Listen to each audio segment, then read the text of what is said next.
Assalamualaikum teman-teman. Saya Ferika Rafaris, mahasiswi Kebidanan tingkat 1, Prodi D3 Kebidanan Samarinda, Poltekkes Kemenkes Kaltim. Di sini saya akan menjelaskan apa sih itu virus corona dan 5 hal yang bisa kita lakukan untuk mencegah virus corona. Keep watching and stay tuned. Bagaimana virus corona menyerang tubuh kita? Mungkin itu jadi pertanyaan kita semua. Kita udah tahu gimana virus corona sudah menginfeksi 1 juta orang di seluruh dunia sampai saat ini. Tapi mungkin belum banyak kita tahu sebenarnya gimana sih virus ini nyerang tubuh kita, mengapa infeksi virus ini bisa mematikan.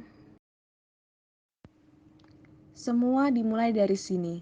Ketika virus corona masuk ke tubuh kita lewat percikan batuk atau bersin orang yang positif, baik secara langsung atau kita nyentuh benda yang udah terkena percikannya dan gak cuci tangan setelahnya. Kalau udah gitu, si virus masuk lewat saluran pernafasan dan bergerak terus menuju sasaran utamanya yaitu paru-paru. Disinilah virus yang mempunyai 3 bagian utama ini mulai bekerja. Pertama-tama, paku corona ini akan nempel di paru-paru dan organ lain yang selnya kaya akan protein ini, yaitu protein ACE2. Kalau tubuh kita ibarat rumah dan virus corona itu perampok, ACE2 itu ibarat gagang pintu rumah kita. Begitu udah nempel, perlahan tapi pasti virus ini akan mendorong masuk ke dalam sel kita dan begitu berhasil masuk, barulah aksi sebenarnya dimulai. Di fase ini, tubuh virus corona akan terbuka dan sang hacker pun terbebas. Ia akan ngehack inti sel sehat untuk nipu sistem imun tubuh kita biar nggak nyerang virusnya dan sekaligus ngebuat inti sel jadi memproduksi cikal bakal virus corona baru. Sel yang udah terinfeksi dan dihack ini akan terprogram untuk bunuh diri dan melepaskan jutaan virus corona yang siap menginfeksi dan ngehack sel sehat lainnya. Ya, awalnya kita mungkin cuma kemasukan virus corona yang jumlahnya sedikit, tapi dalam hitungan hari aja udah akan ada jutaan sampai miliaran virus corona baru yang bikin paru-paru kita dipenuhi oleh mereka dan ternyata mimpi buruknya adalah setelah ini. Ya, ketika virusnya udah menuhin paru-paru kita, sistem imun kita bakalan ngerespon ibarat polisi dan tentara yang meluncur ke tempat kejadian perkara. Tapi inilah yang bikin ngeri. Di sini virus corona jadi penipu ulung yang bisa ngakalin sistem imun kita. Mereka bikin sistem imun kita nyerang membabi buta, termasuk nyerang sel-sel sehat kita. Mereka jadi nggak tahu mana lawan, mana kawan, dan perlahan jadi senjata makan tuan. Buat sebagian besar kasus kejadian ini memang nggak berlangsung lama, karena kalau sistem imun kita kuat, mereka pun akan bisa menang dari segala taktik virus corona. Tapi, terkadang tubuh kita sedang lemah dan kalau udah gitu, efeknya bisa parah. Kita bisa kena radang paru-paru akibat sel sehat di sini udah nggak bisa nahan bakteri pneumonia.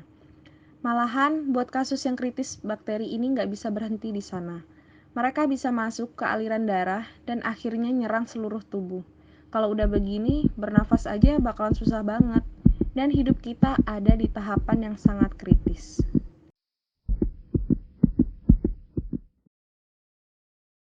Ya, mungkin dengar fakta barusan bikin kita takut dan khawatir. Tapi ingat, kita bisa memperkuat daya tahan tubuh kita dengan makan makanan yang bergizi. Bukan lagi sekedar 4 sehat 5 sempurna, tapi ikutilah pedoman gizi seimbang yang bisa meningkatkan imun tubuh kita.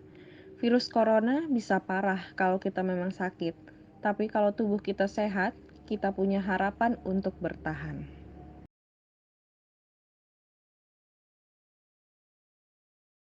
Yang pertama, rajin mencuci tangan dengan benar selama 20 hingga 30 detik. Yang kedua, menutup mulut ketika batuk atau bersin menggunakan siku atau tisu. Sering juga disebut dengan etika batuk. Yang ketiga, jangan menyentuh wajah dengan tangan kotor atau belum dicuci. Yang keempat, selalu menjaga jarak atau lebih dikenal dengan physical distancing. Dan yang kelima, usahakan kita di rumah aja dengan melakukan hal-hal positif untuk menghilangkan kejenuhan. Dari 5 cara tersebut, kita bisa membantu tenaga medis untuk tidak menambah kasus positif virus corona. kita bisa memutus rantai penularan virus corona apabila kita tertib melakukannya. Mungkin itu saja penyampaian dari saya. Stay safe, stay healthy, and stay at home. Thanks for watching. Don't forget to like and comment. Assalamualaikum.